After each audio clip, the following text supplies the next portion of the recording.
So one of the questions I get asked a lot is, with having an open adoption, aren't you afraid that their birth parents are going to come back and take them away from you? My response is I just try and use those questions as educational opportunities, and tell people, here are the laws, here are the rules, but then also tell them that these birth parents don't place their babies for adoption or their children for adoption so that they can come back and steal them away. They place them because they want the best thing for them and they want more for them, not so they can cause havoc. And what are your guys' response to those things?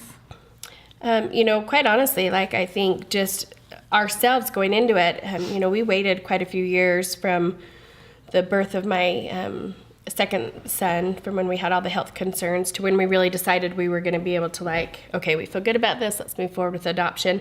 And because of the fact that we didn't know, a lot about what was going on and what to do, that was actually a misconception that we had too, because we weren't familiar enough with the laws. And you have people that just love to share horror stories with you. Mm-hmm. And I honestly just kind of kept putting it off because I thought I couldn't emotionally handle that. I don't know if that's worth it for me to go through all that. And then when we got to the point where we were ready and could go, start going through the classes, then we became educated ourselves on what the laws were and realizing that that's really not, what's going to happen here. But it's a common misconception out there. And I think definitely one that personally for me scared me off for a while because I didn't want to even think of that possibility. I hate that question just for the reason that I think that it's such a misconception, and I think it paints everybody in kind of a bad place. It totally plays on the fears of adoptive couples. You already have this desire to have a child, and you already have the loss of infertility usually, maybe not so much in all cases, but it just plays on fears, and I think that anything that plays on fears isn't worth giving credence to. And I think that it paints birth parents in a bad light, and I don't appreciate that because I'm like, no, they placed for a reason, and they're amazing, and they're wonderful, and that's not the type of people that they are. So stop painting them like that. Damn it. I think it's interesting that people bring that up in regards to open adoption so often. Mm-hmm. Like it's the open adoption that's going to make them want to do that. And I guess I kind of understand that, the concept that maybe, seeing that child or being, close to that child somehow would make it harder for them to, not want to be their parent anymore. But I honestly would be more nervous about a closed adoption and that happening because I've seen how healing open adoption is for everybody, but particularly for birth parents, in being able to see that I'm what they wanted me to be as a parent.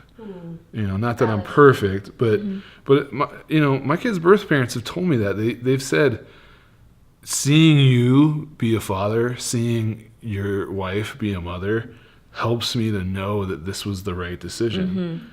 And I could imagine where if you didn't have that, it would make you feel like I don't know what's happening with my kid, and maybe it does make them a little bit more, willing to maybe not even try to take the child, but maybe cross boundaries and those kind of things. I think anytime that there's that unknown component, that our minds tend to make things up. So if when there aren't open lines of communication in adoption situations, that maybe birth moms can imagine things and can imagine the worst. And if it's the same with adopted kids, if they don't know who they've come from, they can make that up in their head instead of knowing what the reality is. But I think that when you shine the light and it's open and you can see it, then it takes all of that fear and the unknown out, and it makes it okay. And I think birth moms want to know that their kids are okay and happy and healthy. That's okay. There's why nothing wouldn't wrong with you? that. Yeah. It's interesting. The flip side, I think also people worry that the kid will want to go back to the parent, to the birth parent,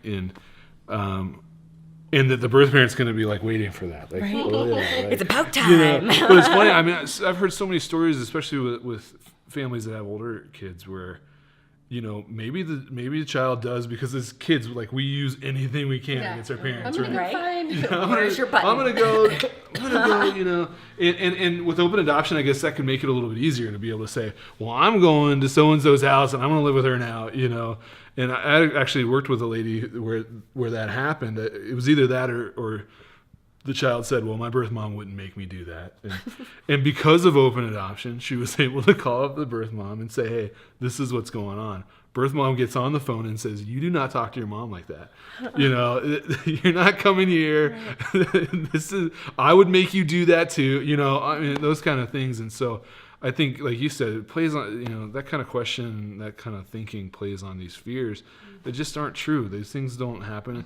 Not that they've never happened, Right. but that in general, they don't happen. They're foundless fears, and the open adoption actually, I think, facilitates those kind of things to make sure that they don't happen. Mm-hmm.